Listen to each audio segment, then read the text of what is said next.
Dawk li f'pajjiżna jridu jsibu soluzzjonijiet għal problema ta' traffiku għandhom biċċa xogħol li qed tkompli ssir iktar ikkomplikata għax ma' kuljum li jgħaddi jiżdiedu b'madwar 32 il-vetturi liċenzjati fit-triq.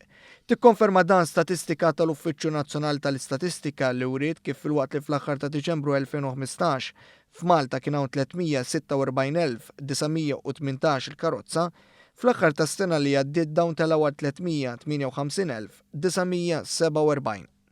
Minn dawn il-karozzi l-maġġoranza assoluta 78.9% kienu karozzi tal-passiġġieri, 13.5% kienu vetturi kummerċjali u 6.5% muturi.